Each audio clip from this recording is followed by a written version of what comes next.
Divididos en enfermedades que vienen con celulitis, encefalitis localizadas generalizadas. A pesar de que suene muy básico lo de los síndromes articulares en la clase anterior, es, digamos, la base de todos nuestros diagnósticos. Entonces ahora vamos a hablar síndromes dolorosos localizados y generalizados.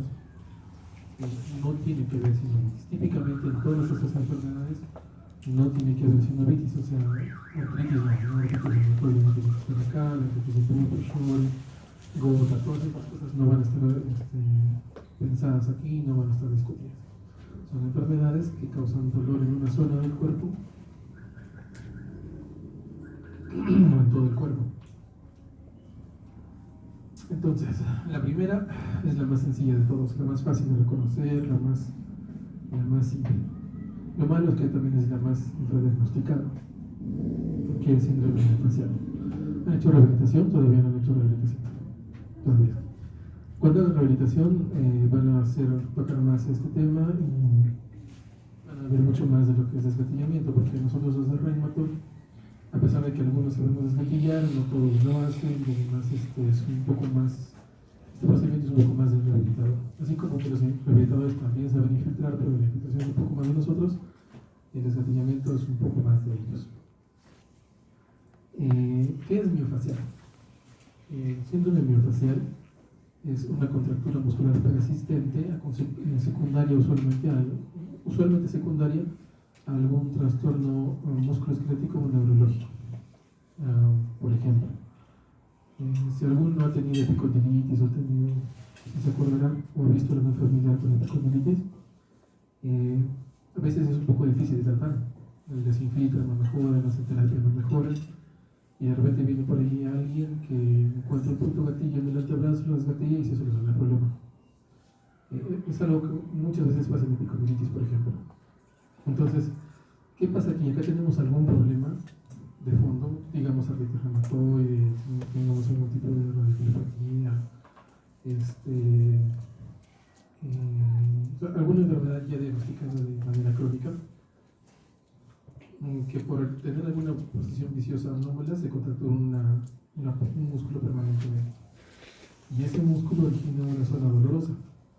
Entonces, siguiendo el ejemplo de epicondilitis, los músculos del antebrazo que suelen estar aquí, esta parte de aquí, miofacial de los músculos de los extensores de la muñeca o de los pulsadores y tenedores causan miofacial, y muy parecido a epicondilitis, muy parecido a un carbaín. Entonces, esta enfermedad que es tan sencilla y tan fácil de tratar y diagnosticar, en verdad es muy infradiagnosticada. Entonces, como les estaba diciendo, en esta enfermedad tiene que haber, por alguna razón que desencadena, tiene que haber una contractura muscular. Entonces, dentro de esa contractura muscular, que no es como que uno duerme mal y termina con tortícolis y así en 2 o 3 días se le pasa, no, acá tiene que estar persistentemente contracturado, y dentro de esa zona, no hay puntero acá, ¿verdad? No se nota. No. Dentro de esa zona del músculo, que ven en la imagen ya con la parte microscópica del músculo, dentro de ese músculo grande hay un punto que está mucho más hipoxémico. O sea, digamos, todo el músculo está contracturado, y con la contractura los vasos, arterias, venas son constreñidos por la contractura muscular. Entonces ya no llega tanta sangre. Y dentro del músculo hay un punto que tiene mucha más hipoxia que el resto. Y esa parte que se queda con mucha más hipoxia se transforma en un punto gatillo. Y ese punto gatillo es, digamos, el origen de todo el miofacial. Por más que uno le dé relajantes musculares, vaya con masajes, ese punto no se relaja, digamos. Entonces, ¿cuál es la principal toca? Como les decía, tiene una lesión neurológica o musculoesquelética cualquiera que causa isquemia, que causa un punto gatillo, y hay teorías de síndrome de sensibilización periférica en ese punto gatillo, y por eso hay síntomas neurológicos como melodinia, por ejemplo, en una zona determinada. Más o menos síndrome de sensibilización periférica, que eso vamos a hablar de síndrome de sensibilización central de fibromialgia, pero ¿han hecho anestesiología? Ya, ¿han hablado de dolor en anestesia? ¿Han tocado síndrome de sensibilización central? No. ¿Dolor fantasma? Ya. Dolor fantasma es parte del síndrome de sensibilización central. Si lo quieres poner en términos sencillos, digamos que en la parte periférica hay un cortocircuito. ¿Se acuerdan ustedes cuando hay fenómeno de reentrada en el corazón? Cuando una taquicardia supraventricular puede generar en una ventricular y hay un fenómeno de reentrada, o sea, un haz anómalo que conecta ambos y se hace un cortocircuito, ya. Es la misma idea en síndrome de sensibilización periférica o central, pero con nervios. O sea, por alguna razón hay un cortocircuito que termina, el mismo estímulo nervioso termina desencadenando más estímulo nervioso, en este caso dolor, ¿no? El mismo dolor termina desencadenando más dolor y más dolor y más dolor, por entre comillas, un cortocircuito que hay en la parte periférica. Esto tiene que ver acá los medios inflamatorios, un poco más grande, pero o sea, no es la idea que entiendan el principado de esto ahora, porque es bien complicado y hay muchas teorías acerca de esto, incluso son teorías, no hay nada aceptado, igual que fibromialgia. Pero el punto es que la teoría más aceptada es que es un síndrome de sensibilización central, periférico. Entonces, este músculo que está permanentemente contracturado desencadena dolor en una zona típica. Cada músculo del cuerpo tiene una zona típica de dolor. Les ponía el ejemplo del antebrazo, ¿no? Los pronadores, supinadores, extensores, flexores de muñeca tienen zonas típicas de dolor. Es muy, muy común confundir una epicondilitis con un miofascial o confundir una tendinitis de Kerbein con un miofascial. O a veces tienen los dos juntos, uno le infiltra el extensor largo por corto con un Kerbein y tiene una mejoría parcial. Entonces, ¿qué es? Es que también tiene una parcial. Entonces, en esta parte es entender que tenemos que encontrar sí o sí algún músculo contracturado. Entonces, ¿dónde tenemos miofascial? Por supuesto, en cualquier parte del cuerpo. Ahí les puse el ejemplo de los músculos temporales, parietales, del trapecio. Más o menos el puntito que está más rojo es la zona donde típicamente está mucho más dolor, y lo que está punteadito es donde está más o menos irradiado. La irradiación puede cambiar, lastimosamente esto es memoria. A mí no me gusta mucho la memoria porque todo debe ser sacado más o menos como algo de lógica, pero en el tema de miofascial es aprender a tener memoria cuál es el lugar de irradiación de cada músculo. Afortunadamente las partes axiales o digamos proximales son mucho más frecuentes que las distales, así es que quizás tienen que acordarse un poco más de las partes de miofascial de esqueleto axial o de musculatura proximal. Entonces aquí el que tiene que acordarse, digamos, sería trapecio, ¿no? El trapecio, el miofascial del trapecio, el dolor cervical, uno desgatillo el trapecio y el alivio es al instante. Entonces ahora viene un poquito más complicado, que es en la parte superior del cuerpo. Supraespinoso, infraespinoso, supraescapular tiene miofascial, el deltoides tiene miofascial, los cervicales tienen miofascial, el bíceps también tienen miofascial. De acá, ¿cuáles tienen que acordarse? Probablemente es del manguito rotador, o sea, de todos los músculos del manguito rotador, porque su miofascial simula muy fácilmente la inflamación de los tendones, el dolor del tendón. Cuando lo infiltra y no mejora, lo desgatilla y alivia inmediatamente el dolor. Y el otro es el deltoides. Entonces, ¿por qué? Porque son los sitios, si ven el dibujito, el todo el espinoso, el sitio de radiación es perfectamente hombro. Entonces, si han rotado en reumatoidea, han visto que un montón de pacientes van con dolor de hombro, ¿no? De ahí, esto es más difícil todavía, la memoria, como les dije, ¿no? La parte de miembros inferiores. Entonces, todos los músculos tienen una miofascial. Y acá, ¿cuáles tienen que acordarse y cuáles son comunes? Los glúteos piramidales, que pueden simular una radiculopatía lumbar. Tienen que acordarse el vasto interno del cuádriceps, que simula un patelofemoral. Sí, esos son los músculos que son más frecuentes. Entonces,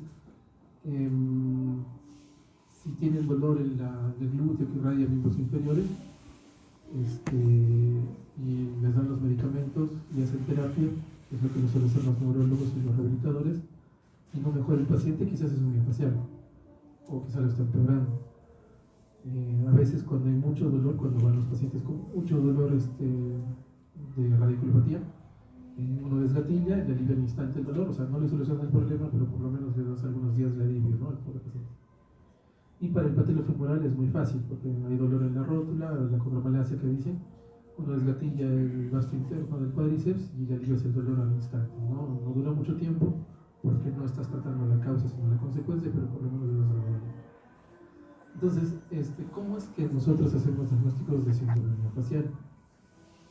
Primero es la anamnesis, no es preguntarle dónde le duele, entonces tienes que saberte de memoria cuál es el músculo, el dolor, la zona de dolor irradiado de cada músculo. Pero acá hay criterios propuestos, o sea, no están aceptados todavía, pero bueno, son criterios propuestos de quien le dio más importancia al miofacial, que es Simmons. Si les gusta desgatillar, si quieren aprender a desgatillar, hay un libro de Simmons que, bueno, es de donde yo aprendí a desgatillar. Si es que quieren leer, también explicadito para que se entienda. Y es algo muy sencillo, sin muy pocas complicaciones. Bueno, entonces tiene que tener dolor espontáneo localizado, o sea, tiene que tener el músculo contracturado, traduciendo esto. Tiene dolor espontáneo, alteraciones en la sensibilidad en zonas de dolor referido, esperadas por un determinado punto gatillo miofascial. Entonces tienes que aprenderte de memoria cuál es la zona de dolor referido de ese músculo y buscarle alolínea en ese sitio. La alolínea, sí se acuerdan, ¿no? Alolínea es cuando un estímulo que normalmente no es doloroso, sí es doloroso. Es como cuando uno pellizca suavecito y a nadie le duele, cuando se pellizca muy suavecito le duele y ya digamos que es alolínea, ¿no? O si no, cuando uno está frotando alguna parte del cuerpo, les acaricia las manos, les acaricia los pies y al paciente le duele, ¿no? Eso es alolínea, un estímulo que normalmente no es doloroso, sí es doloroso. No se van a confundir con hiperalgesia, ¿no? Que es otra cosa. Bueno, entonces buscan alolínea en la zona de dolor referido. La que es más fácil de buscar es en brazos, ¿no?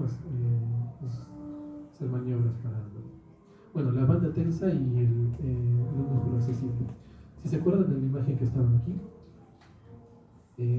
estaba contracturado todo el músculo y dentro de ese músculo había un punto más permanentemente contracturado, ¿no? Pero dentro del músculo que está contracturado hay una banda que está más y dentro de esa banda hay un punto que es más.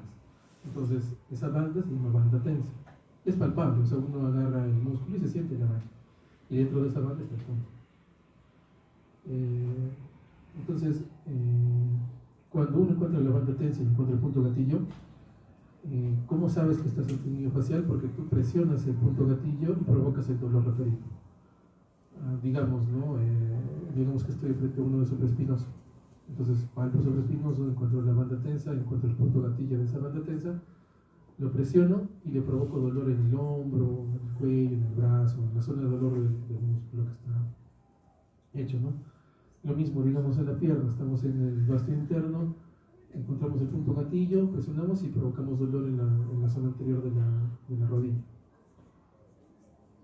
Luego, disminución del rango de movimiento que participa en el músculo es porque está permanentemente contracturado y no deja. Los menores, reproducción del dolor, sensaciones alteradas por presión automática, que les dije, la provocación de espasmo de fibras musculares por palpación transversa o inserción de la aguja. Esto se refiere de que cuando uno desgatilla, se supone que en teoría rompes un poco de las fibras musculares que estaban permanentemente contracturadas y el músculo se relaja. Pero la regresión es tan súbita que aparecen mioclonías en ese músculo y eso es lo que ven. Cuando uno desgatilla y estás en duda si le has atinado o no le has atinado al punto gatillo, vas a ver las mioclonías de ese músculo cuando lo desgatillas. Entonces, si ya ves la mioclonía, probablemente le has atinado al punto. Y lo otro es alivio del dolor por estiramiento muscular o función del punto gatillo. Es lo que dije hace un momento, ¿no? De que apenas tú desgatillas, tú haces el procedimiento y el alivio es inmediato. No usaste ningún medicamento, no usaste nada, solo pusiste una agujita en el punto gatillo y el paciente tiene un alivio inmediato del dolor. Entonces, como les dije hace un momento, el miofascial nunca es primario, o sea, nunca se piensa como una enfermedad solita, ¿no? Siempre se le piensa como una enfermedad que es secundaria a algo. Pero aquí hay enfermedades. Ejercicio y región.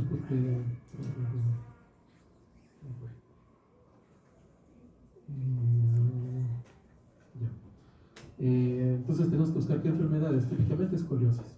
Entonces, si tienen escoliosis, probablemente van a tener estímulo facial del cuadro lumbar o de los glúteos, por ejemplo. Dismetría de miembros inferiores se refiere a que, bueno, todos tenemos una pierna más larga que la otra, es un simétrico, pero hay un rango, ¿no? Es controversial, pero la mayoría cerca de 1 centímetro de diferencia entre una pierna y la otra, para decir que esa diferencia es clínicamente significativa. Y por el ejercicio articular, acá tiene que haber unos, ¿cuántos son? ¿30? Entonces acá tiene que haber unos 5, 7 hiperlaxios más o menos. Entonces los hiperlaxios es muy frecuente encontrar miofasciales. Hipertrofia muscular se refiere a las personas que hacen mucho ejercicio, que van al gimnasio, que están así con bastante músculo. También es acá como están haciendo mucho ejercicio y el músculo está hipertrofiado, tiene que ver con que nos llega mucha irrigación, entonces tienen miofascial, microtraumas repetidos, radiculopatía, hipotiroidismo, deficiencia de hierro, vitamina C, D12, pacientes con estrés o ansiedad. Entonces tenemos que buscar alguna de estas enfermedades para solucionarla, porque el desgatillamiento solito no nos va a hacer el tratamiento. Como les dije hace un momento, uno desgatilla, les alivia al instante el dolor, pero van a tener el alivio por algunos días o más, porque otra vez el problema subyacente le va a hacer tener la posición anómala, le van a contracturar el músculo y otra vez a tener el miofascial. Entonces el tratamiento lo va a solucionar la causa del miofascial, ¿no?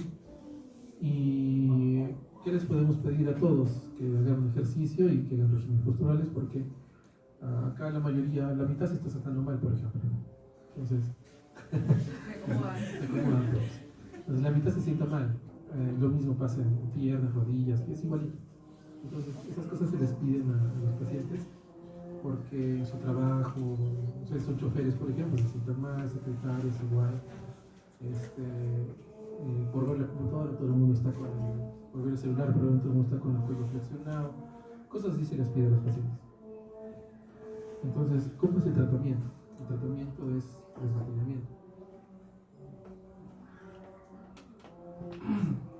Desgatillamiento hay dos maneras de hacerlo. Las dos están bien, las dos funcionan, nadie va a preferir una sobre la otra, es más por un tema de gustos, o sea, de que a alguien le gusta más colocarle lidocaína y a otro le gusta más hacerlo sin lidocaína. Los dos tienen ventajas y desventajas.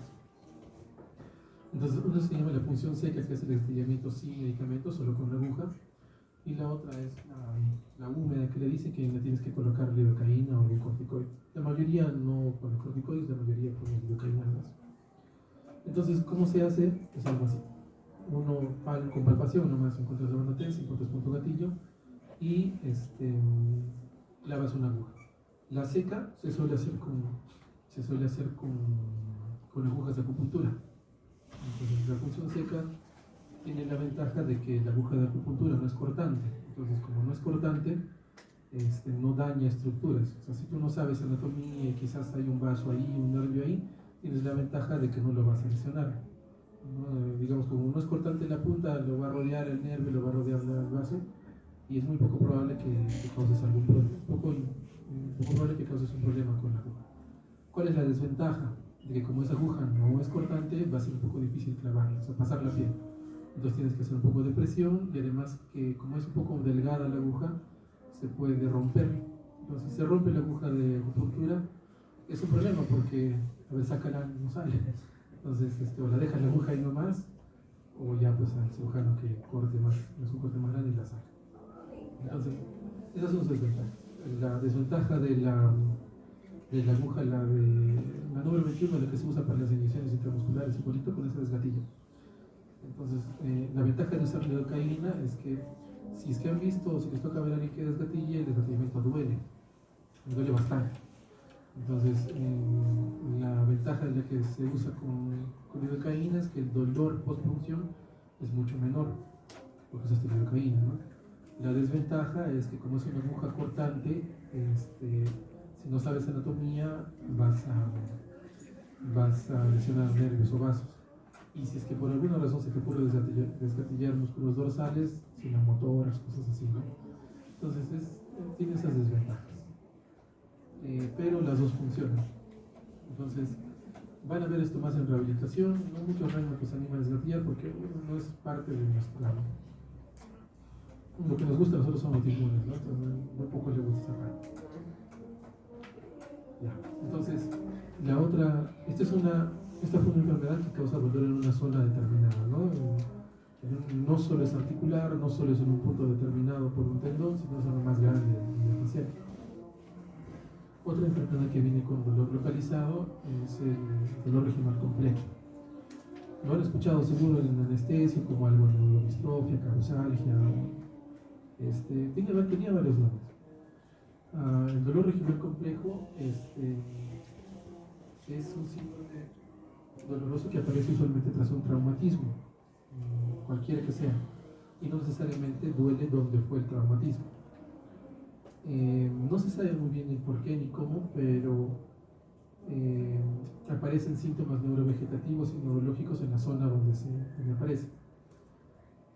Típicamente es una persona que se cayó, se golpeó o incluso operado, que empieza a tener edema, dolor, eritema en la zona donde lo operaron o donde se hizo el traumatismo, y que el dolor es muy, muy intenso, no mejora con casi nada. Y pasados algunas semanas, esa zona que estaba muy inflamada empieza a hacerse atrófica, se hace más delgada, la piel se hace más delgada, empieza a ponerse cianótica, los vellos desaparecen, la impotencia funcional igual se mantiene. Más o menos eso es lo típico, ¿ya? de un dolor regional complejo. ¿Por qué tienen que aprenderse esto? Ustedes no lo van a tratar, el tratamiento es muy difícil, pero lo tienen que reconocer, porque, por ejemplo, si se acuerdan de artritis, ¿no? La mano derecha tranquilamente tiene artritis, ¿no? Pues una manazo, está enorme la mano ahí. Y la otra tranquilamente tiene alguna lesión vascular o neurológica, ¿no? Y el paciente está sufriendo con dolor y va a estar dando vueltas y vueltas y vueltas en varias especialidades y siguen pues sin solucionar el problema. Entonces tienen que reconocer, ¿no? Entonces hay dos tipos de dolor regional complejo. Uno es tipo 1 y tipo 2. En el tipo 1, perdón, el tipo 2, más o menos como que le he comentado, pero tiene que haber una lesión neurológica, ya sea traumática, mecánica, sí o sí tiene que haber una lesión neurológica, ¿no? Médula, sistema nervioso periférico, cualquier lesión tiene que haber. Entonces el tipo 1 es el mismo que el 2, solo que con el antecedente de lesión neurológica. El tipo 1 es un síndrome doloroso que aparece por un evento nocivo, dolor espontáneo, con alodínica, analgesia, edema, alteración de flujo sanguíneo cutáneo, alteraciones motoras, sin lesión nerviosa evidente. Más o menos como les dije, ¿no? Entonces el dolor sin alguna explicación. Entonces, ¿cuál es la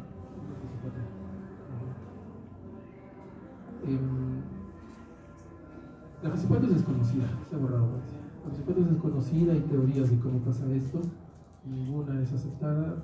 La parte autoinmune, mecánica, también de síndromes de periférico central, ninguna es aceptada en el tema de fisiopatía.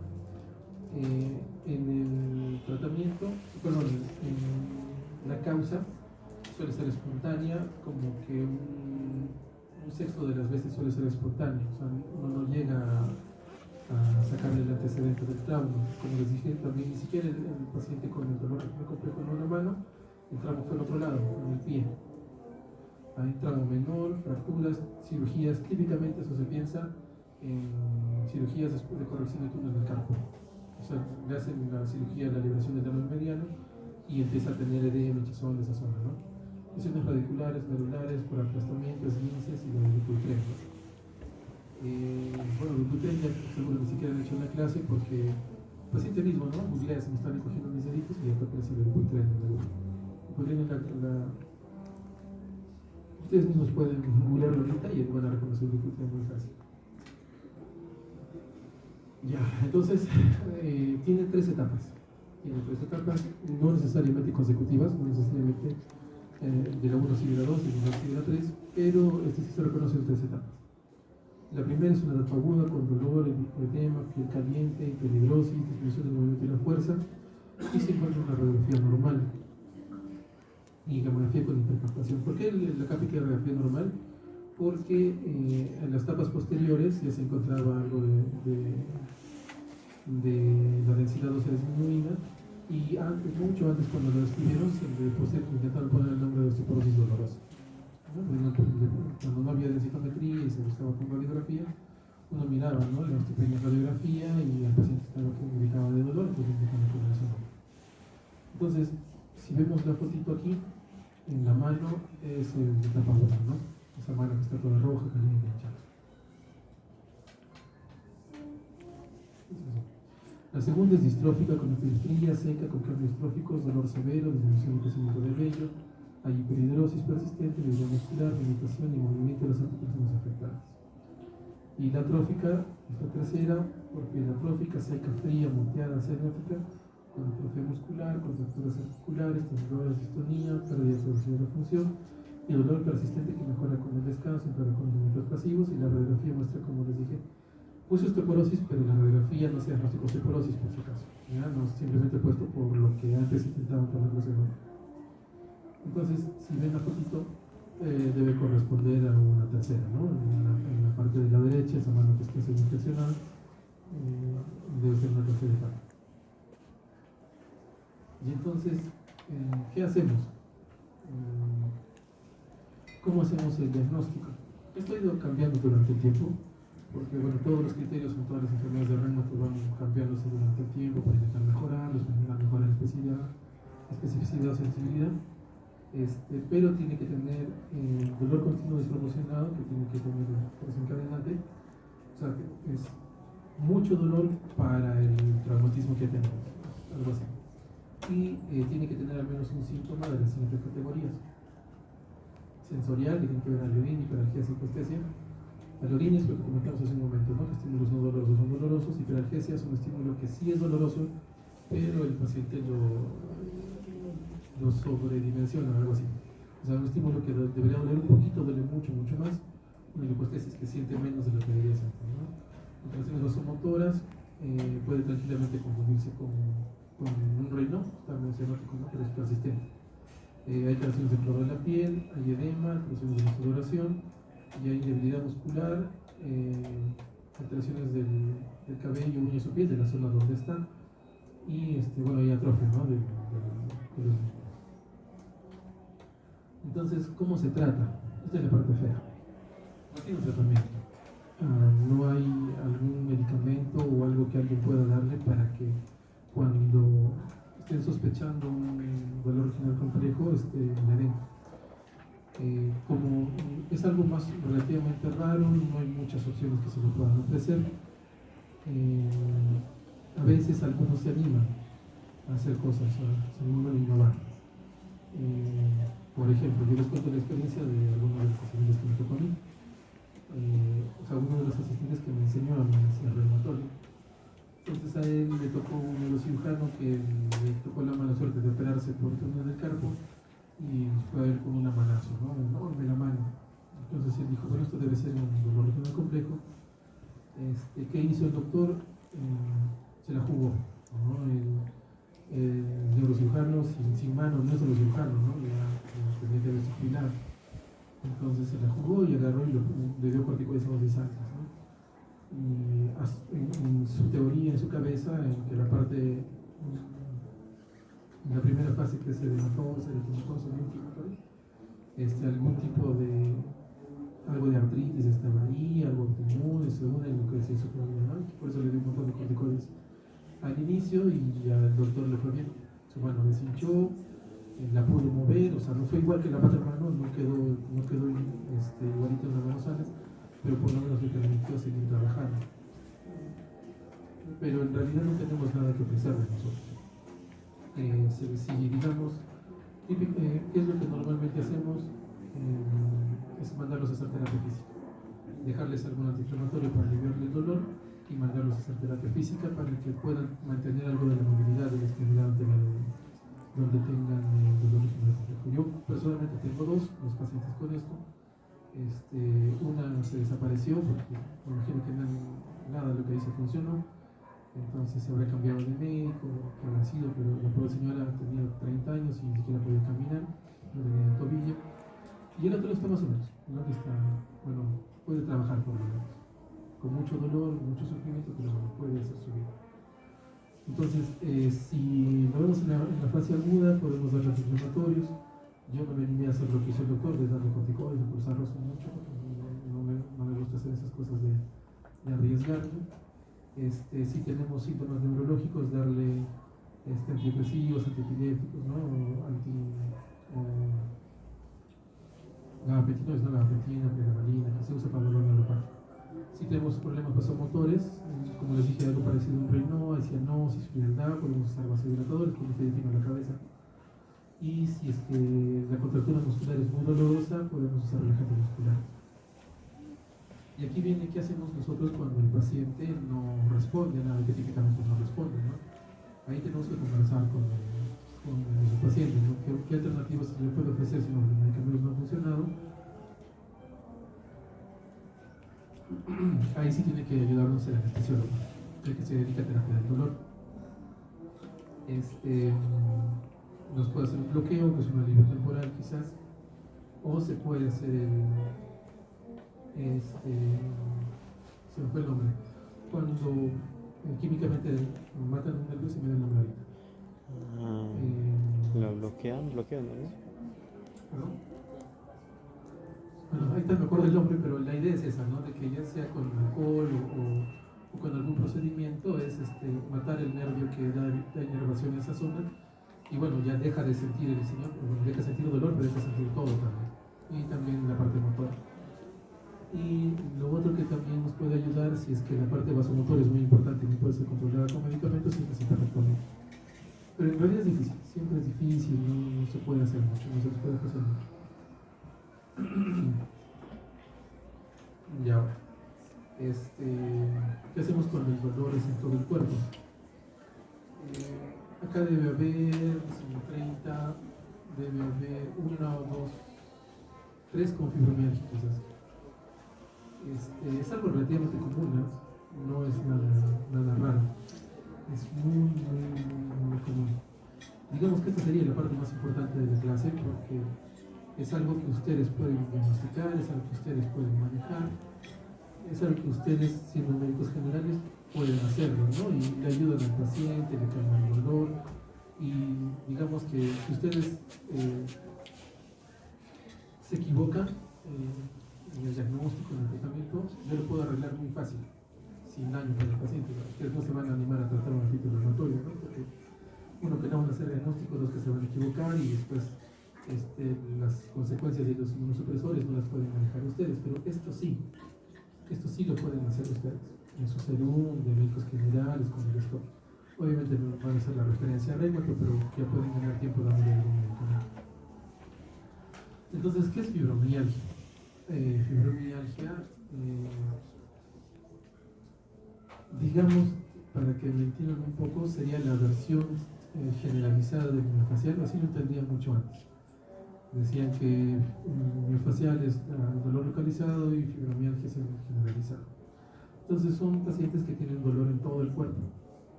Tiene que ser por más de 3 meses al menos el dolor. Nadie, no se suele pensar en menos tiempo porque, bueno, es mi teoría. Mi teoría es que hay un montón de enfermedades que nos pueden causar dolor que se resuelven solas, ¿no? Y uno no tiene que intervenir, ni darle medicamentos, ni nada. Y si uno se apresura en el diagnóstico, quizás se equivoca. Y si uno se equivoca, ¿quién paga? Pues el paciente, no nosotros, ¿no? Para nosotros son 2 minutos, 5 minutos el paciente, para él son toda su vida de medicamentos o de sufrimiento. Entonces, la fibromialgia es una enfermedad con una prevalencia que va entre el 1 y el 8%, depende de cuál sea los criterios de clasificación que se vayan a usar, porque eso cambia a lo largo del tiempo. Se han intentado ser más sensibles los criterios, pero a mi parecer, o sea, no es algo que se pueda generalizar, pero a mi parecer ya son muy sensibles. Cuando es algo muy sensible deja de ser específico, y cuando deja de ser específico ya no sirve de mucho. Pero se asume que tienes pacientes con fibromialgia no diagnosticada, 75%. O sea, si ustedes tienen pacientes con fibromialgia en el consultorio, digamos que tengan 5, tienen que haber 25, tienen que haber 75 pacientes pululando por otras especialidades y diagnóstico de fibromialgia con dolor.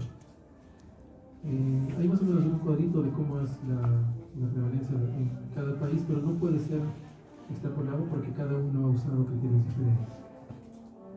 Pero por ahí va, ¿no? Entre el 1.8, 8%. Por eso decía acá debe haber unos 3, un poquito menos. ¿Cuál es la fisiopato?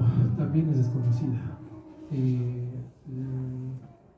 Lo que más aceptado es que sea un síndrome de sensibilización central, con la misma idea, ¿no? ¿Se acuerdan que yo siempre explico como un cortocircuito en la parte periférica?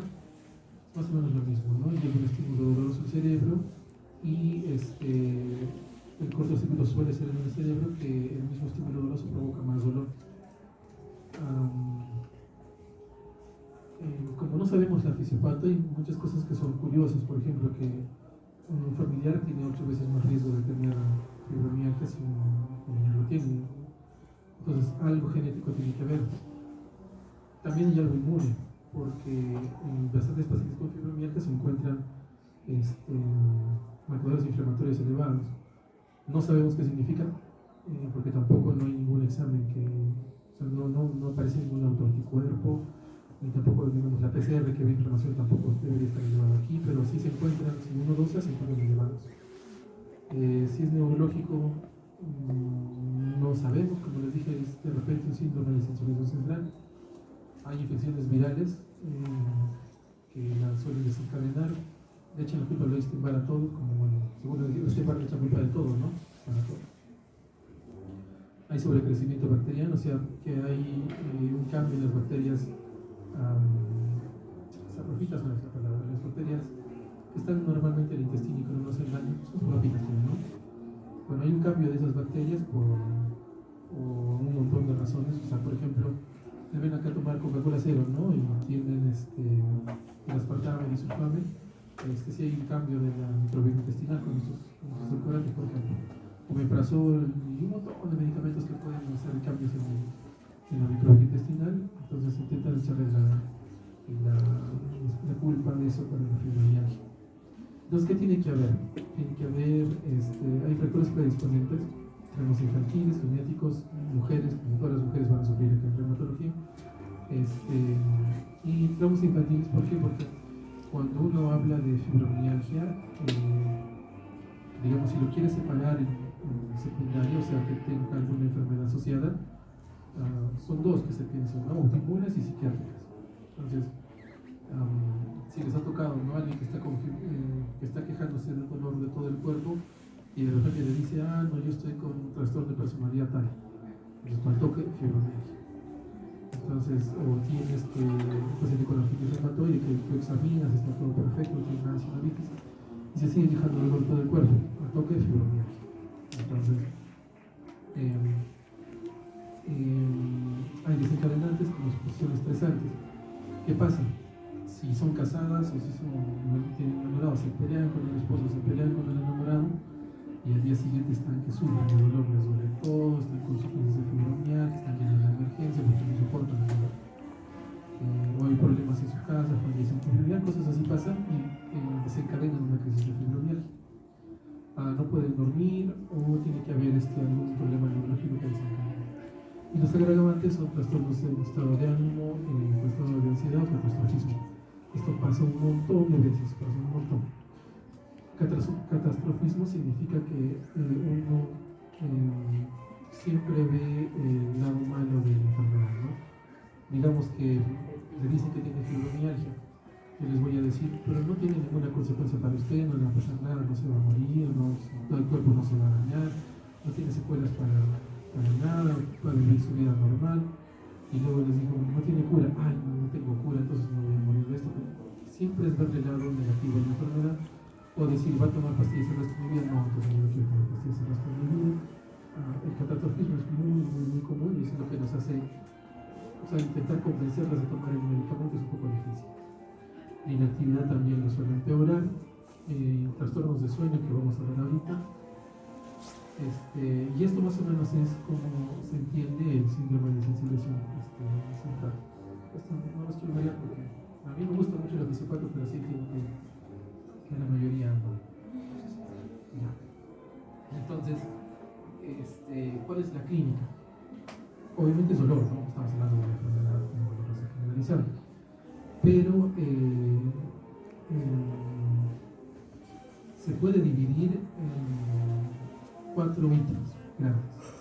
Uno es dolor, otros trastornos de sueño, que vienen llevados a la fatiga, trastornos cognitivos, que vienen los psiquiátricos y problemas de concentración, y otros. Entonces, primero el dolor que estábamos hablando, hay fatiga mental y física y tienen problemas para iniciar y para mantener el sueño. o tiene algo que se llama sueño no reparador. ¿Cómo preguntas esto? Le dices, cuando usted duerme despierta cansado como si no hubiese dormido nada, sí, ese sueño no reparador. Le apuesto que la mitad de todos ustedes tienen esto, porque despiertan cansados. Los que tengan fibromialgia, si no, esto es algo común. Comieron mucho de noche, están con mucho dentro de despertar. Tienen un reflujo, se van al baño, tomaron mucha agua en la noche, están 2-3 veces para irse al baño, entonces no tienen un sueño continuo, se van con sueño no reparador. Esto es algo muy, muy común. O sea, no significa que tenga sueño no reparador y tenga fibromialgia, ¿no?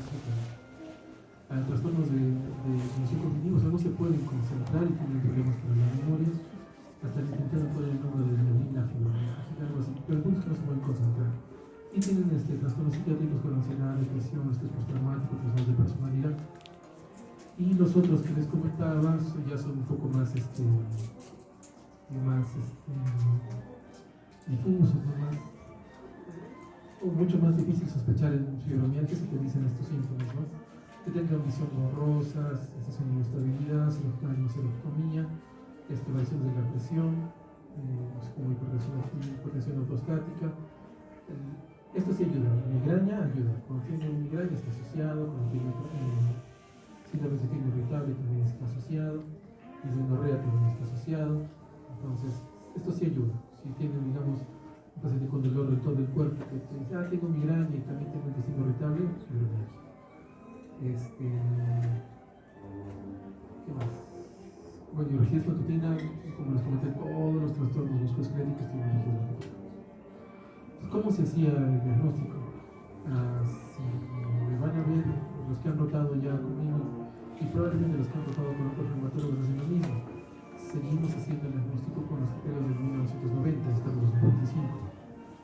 Entonces, los de 1990 son 11 de 18 puntos dolorosos, están ahí los puntos en el dibujo. Se supone que tenemos que hacer una presión de 4 kilogramos por kilo en centímetro cuadrado en esa zona, y que tiene que haber dolor de más de 3 meses. Pero esto tiene unos problemas, porque si hemos hablado ahorita de síntomas de fibromialgia, no es el dolor nada más, ¿no? Esto se enfermedad con muchos otros síntomas, esto es mucho más grande que solo dolor, y estos criterios solo engloban dolor. También tiene otros problemas. ¿Cómo calculas los 4 kilogramos por centímetro cuadrado? No se puede. Se intentó con hacer una maquinita que haga esa presión, no funcionó. Bueno, entonces dicen que deberíamos hacer la presión hasta que la uña se ponga pálida, pero es imposible hacer que eso sea estandarizado, ¿no? Y digamos que yo quiero inventar mi paciente con fibromialgia, les aprieto fuerte, y tiene fibromialgia. Y si quiero que no tenga, les aprieto despacito y no tiene. Entonces, es algo un poco difícil de repetir, no que tenga reproducibilidad. Bueno, pero esto que se usa, lo que usa la mayoría porque es más sencillo. Los de nuevos vamos a tener un ratito, pero la mayoría usan esto porque es mucho más rápido y sencillo. Entonces, los nuevos han ido variando, vamos a ver, esto es más o menos como han ido cambiando. Todas las maneras, digamos, modernas de hacer el diagnóstico de fibromialgia se vienen buscando desde 2010, 11, 16, 19 y hasta ahora, pero todas engloban estos dos scores. Uno es el índice de dolor generalizado, que es esto, que apareció en 2010. Es preguntarle más o menos dónde le ha dolido en la última semana. Aquí está incluido el axis, o sea, el eje, pero ya no está el eje, está en la parte periférica, y luego se ha dividido en zonas, ¿no? Los superiores, inferiores, cabezas. Pero el punto es que tienes que preguntarle dónde le está doliendo y que tenga dolor en la mayoría de las cosas que vamos a hablar ahorita. Y lo otro es score de severidad de síntomas, que cataloga los síntomas que hemos comentado hace un ratito como leves, moderados y severos. ¿Cuál es el problema de estos de aquí? Primero, es que esto es subjetivo. Es solo preguntarle al paciente, ¿le duele o no le duele? Él te va a decir, me duele aquí, punto. Esto sigue siendo subjetivo de los síntomas. Y es más, tiene el problema de que todos los síntomas de fibromialgia tienen que ser preguntados a campo. ¿Y qué es leve? ¿Qué es moderado? ¿Qué es severo? Ahí le ponen una definición, ¿no? No interviene en su sentido de vida diaria, que interviene moderadamente, pero ¿qué es moderadamente, cómo defino lo moderado, cómo defino lo severo, y sigue siendo subjetivo, ¿no? Entonces, tienen el problema de que al ser muy subjetivos son muy sensibles. Los pacientes que por alguna razón, digamos legal, ¿no? Yo quiero tener, soy médico y quiero tener fibromialgia para que no me consideren los guardias porque tengo que dormir bien, porque esta enfermedad, descansar y poder dormir es importante. Entonces yo me invento fibromialgia, voy doctor, me duele todo, y no me toques, tengo fibromialgia, y según esto podría tener fibromialgia. Entonces tienes el problema, ¿no? De que al ser tan sensible, podríamos sobreestimar el diagnóstico de fibromialgia y tener problemas con esto, ¿no? Además que no está definido qué cosas que. ¿Cómo se trata? Lo primero que hay que hacer es explicarle al paciente, ¿no? De que esta enfermedad no tiene consecuencias para su vida ni secuelas para él. Es más, a mí si me dijeran que yo estuviese obligado a tener una enfermedad, o sea, no pudiera decir que no, yo estuviese forzado a tener una, yo escogería fibromialgia, porque, o sea, de lupus me va a morir, de los se me va a morir, de artrosis, haga lo que haga, solo voy a tomar algo para el dolor y siempre va a avanzar y voy a llegar a la prótesis eventualmente. Entonces, fibromialgias, sí, tomo mi medicina y voy a estar más o menos bien, obviamente con los problemas del medicamento, pero, o sea, sin dolor y con mi vida normal, más o menos, ¿no?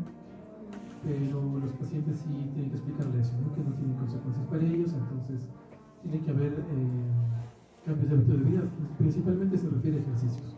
De las cosas que los pacientes pueden hacer por ellos mismos que les mejora el dolor, son ejercicios. ¿Qué ejercicio? No sé, pero el más intenso que puedan soportar. Cuando son mayorcitos obviamente van a querer caminar más, pero si son jóvenes, mientras más intenso sea el ejercicio, el umbral de dolor baja, y si el umbral de dolor baja, si menos medicamentos, si es mejor. Pueden usar psicoterapia, porque el dolor sea psicológico, no es que el dolor no sea real, sino porque el psicólogo les puede enseñar algunas herramientas para aprender a lidiar con el dolor o gestionar su dolor. Y puede hacer, ahorita usan los fármacos, pero una homoterapia farmacológica, ¿no es cierto? Los más usados son gabapentina, pregabalina, mitoxantrona y duoxetina. De estos cuatro, gabapentina y pregabalina están enfocados mucho más en el dolor. O sea, a ver, hablábamos de síntomas, ¿verdad? De dolor en uno, luego de trastornos cognitivos, otros de sueño y el de otro de otros, ¿verdad? Entonces, de otros, intestino irritable, dismenorrea, migraña, eso tiene que tratarse como tal, ¿no? Medicamentos como tienen que dar el neurólogo, etc. Los problemas de concentración no se pueden, no hay medicamentos para eso. Psiquiátricos, como te dice psiquiátricos. Pero los de sueño y el dolor sí tenemos medicamentos para ofrecerles. Entonces, aquí tenemos dos escritores de gabapentina, que es una gabapentina y otra es pregabalina. Tenemos dos antidepresivos, que son amitriptilina y duoxetina. No es algo exacto, no es que lo que yo les puedo decir ahorita es como que algo que tiene que ser tomado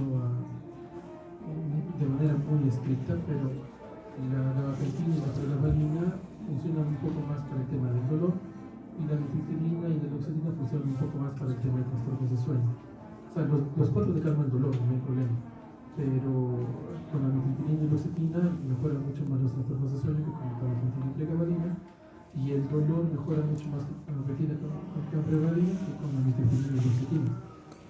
Y más o menos se tiene que ir aumentando las dosis de los medicamentos. La dosis de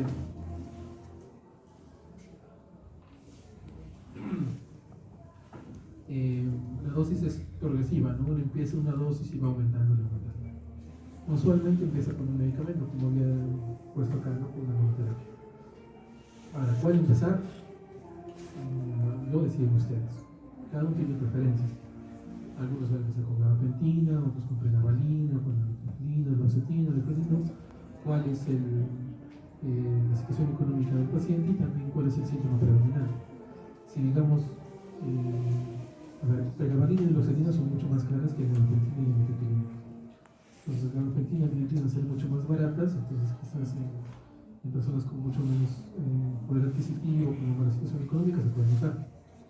y pregabalina y fluoxetina cuando se puede pagar un poquito más. Tiene ciertas ventajas y desventajas ambos. Entonces, digamos que yo escojo gabapentina, ¿ya? Y es una dosis, y esa dosis la voy aumentando progresivamente, no mejora.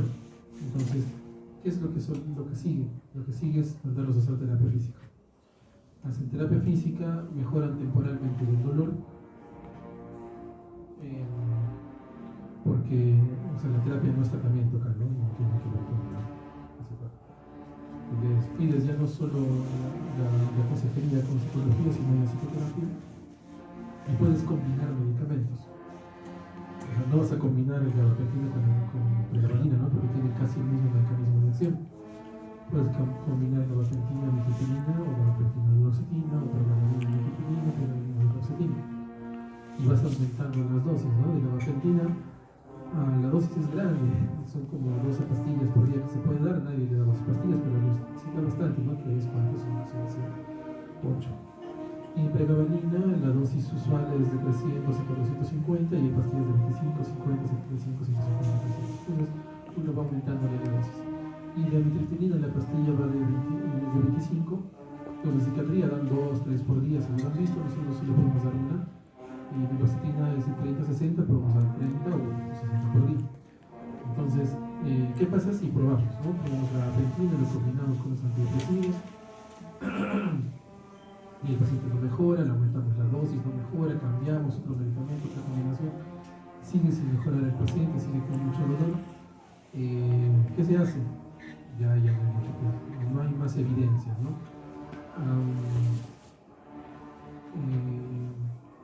Cannabinoides, cannabis.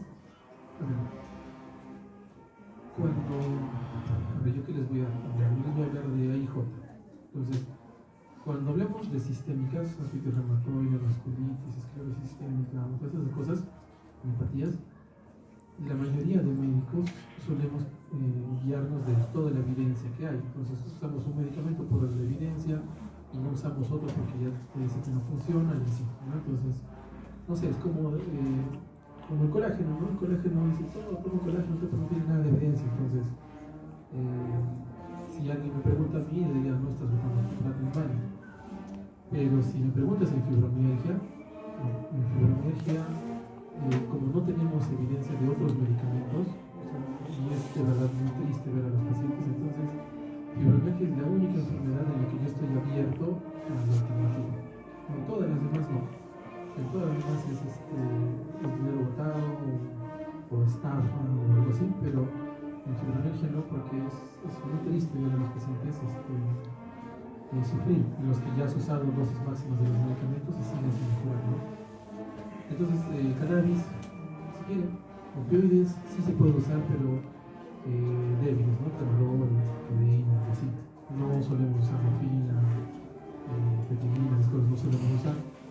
Además, porque los pacientes con fibromialgia suelen ser jóvenes, ¿no? La mayoría suelen ser jóvenes y si le das morfina a los 20 años, ¿qué va a pasar a los 30? Despierta, está durmiendo. Entonces son relativamente jóvenes y vas a generar un adicto, ¿no? A los 30, 40 años. La acupuntura han presentado algunos un alivio temporal. La electroestimulación es más o menos lo mismo, solo que clavas una agujita con electricidad. Estimulación sensorial vibroacústica hídrica, los encierran en un... ¿Se ha visto una cámara de privación de sentidos? Como una bañera, está todo cerrado, oscuro, y te ponen con un poquito de agua, algo parecido, pero con un compás, para que te den un ritmo. Terapia termal, que es calor, hiperbárica, que se han visto, láser, que es calor, masajes, bueno, ya si quieren, prebióticos como lo que han hecho, y plantitas que, bueno, si son felices tomando plantas, sin plantas, pero en este punto sí es un poco, como les dije, sí estoy muy abierto a lo que quieran hacer con tal de aliviar dolor y con tal que no me dejen tomar la medicina. Ya, entonces, ¿por qué les decía esto? Porque el diagnóstico de fibromialgia es sencillo, es fácil. Si quieren hacerlo de la manera moderna, preguntándole, ¿no? Yo suelo hacer la broma de los criterios modernos de fibromialgia, se pueden resumir en una sola pregunta. ¿Tienes fibromialgia? ¿Marca sí o no? Entonces, porque es muy subjetivo. Si quieren hacerlo de la manera antigua, se aprenden los puntos dolorosos y está. Y el medicamento es gabapentina, primodotina, mesotina, que no conlleva mucho riesgo al paciente. Y digamos, ustedes le empiezan, a mí no me parece que tenga fibromialgia, se lo quito, no pasó nada, no dañaron nada. Y si le atinaron a fibromialgia, ya le aliviaron el dolor al paciente, ya viene con menos dolor conmigo, se ganó tiempo, yo simplemente le aumento la dosis. ¿No? Obviamente no tiene que ser una referencia porque no se puede quedar con el paciente. Entonces, esta enfermedad sí deberían poderla, por lo menos diagnosticar e inicialmente manejar ustedes mismos cuando terminen la carrera. Y ahora toca síndrome de fatiga crónica. Acá todo el mundo se va a sentir identificado.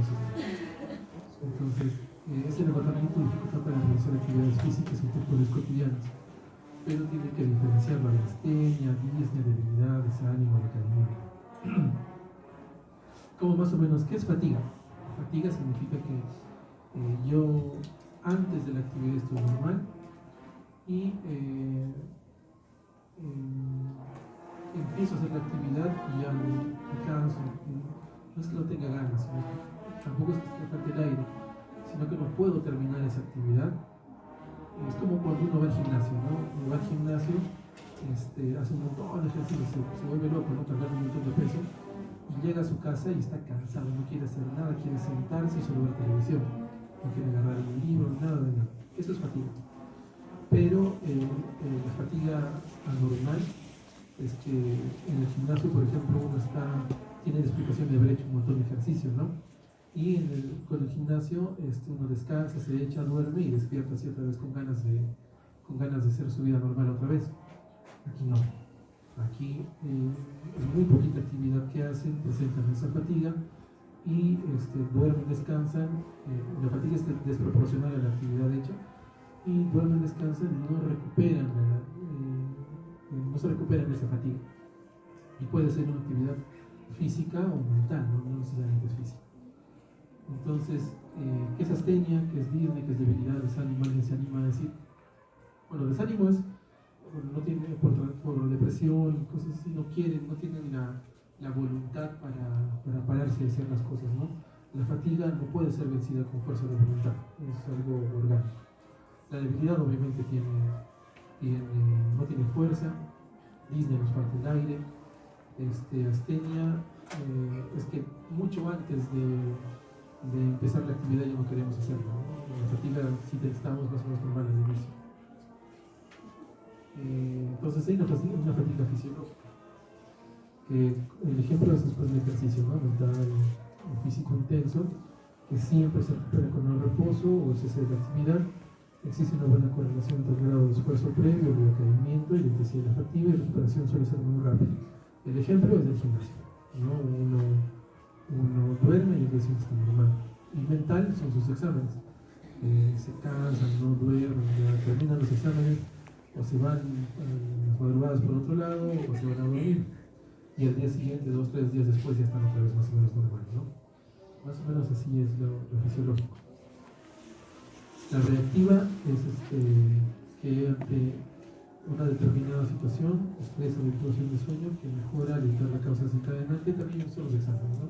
No nadie duerme, no se muere un familiar, tiene algún problema, un papá o mamá hospitalizado, no pueden dormir durante la noche, el papá o mamá mejora, le dan ya todo bien y ya pueden dormir bien y ya su fatiga desaparece. Y la patológica, no hay una relación con el esfuerzo previo, o que o que persiste a pesar de cesar la actividad que la ha originado, no mejora con el reposo, no es superable con esfuerzo o voluntad y suele tener una clara repercusión en las actividades de la vida diaria. Tiene que ser de más de 6 meses. Digamos, uno está fatigado por los exámenes unos días, ¿no? Hasta 6 meses así. Entonces, si es que miran aquí, van a reconocer la fibromialgia, ¿no? El dibujo está muy parecido a la fibromialgia. Son, ¿qué palabra usar? Súper horribles, más o menos, porque los síntomas son muy parecidos en las dos. En fatiga crónica pueden tener dolor.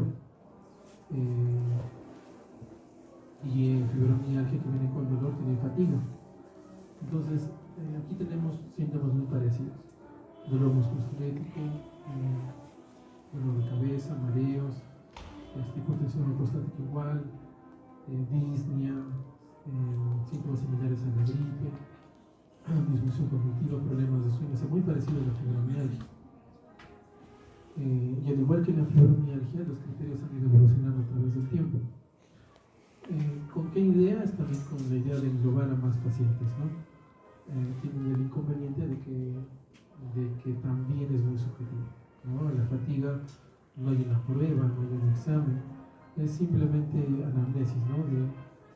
De saberse los términos que les comenté aquí, de qué significa astenia, disnea, debilidad, desánimo, decaimiento, porque si tiene debilidad voy a pensar en miopatía, si tiene desánimo voy a pensar en depresión, si tiene disnea voy a pensar en, digamos, un problema cardíaco pulmonar, así.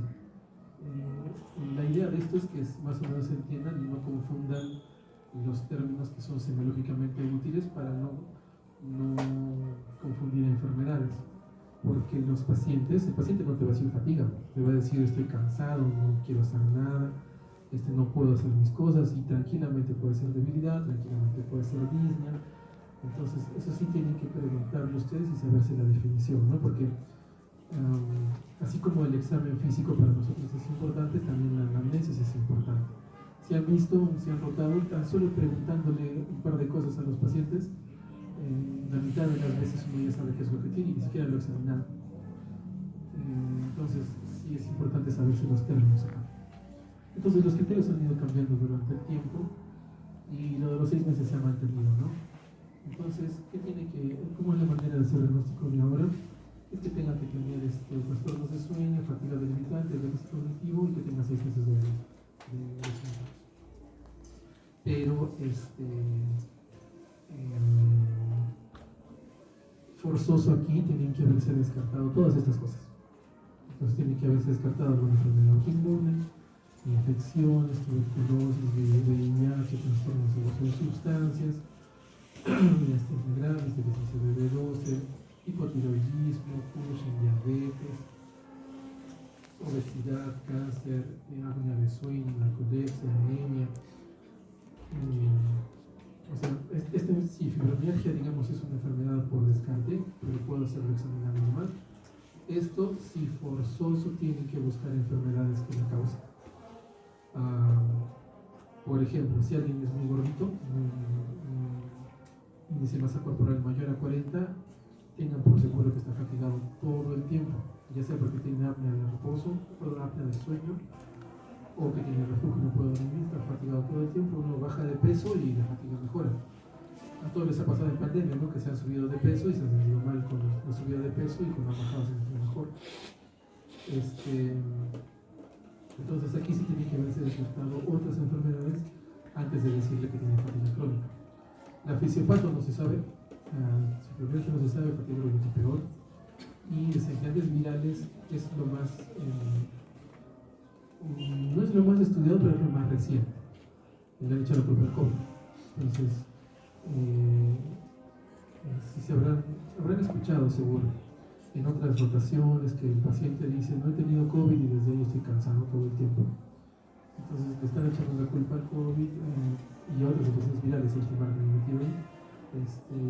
es el desencadenante de fatiga crónica. ¿Cómo es el tratamiento? Entonces, al igual que el dolor regional complejo, se trata de síntomas. Entonces, ¿qué es lo que se les pide a todos? Son ejercicios para que aprendan a gestionar su energía. Como no hay un medicamento que nos quite la fatiga, o sea, no hay algo que yo le pueda dar a una persona para que tenga energías todo el tiempo, como los pacientes quiero vitaminas para tener fuerzas, como entonces se les pide ejercicios para que aprendan a gestionar su energía durante todo el día y puedan hacer sus actividades o cumplir con sus actividades de vida diaria y trabajo.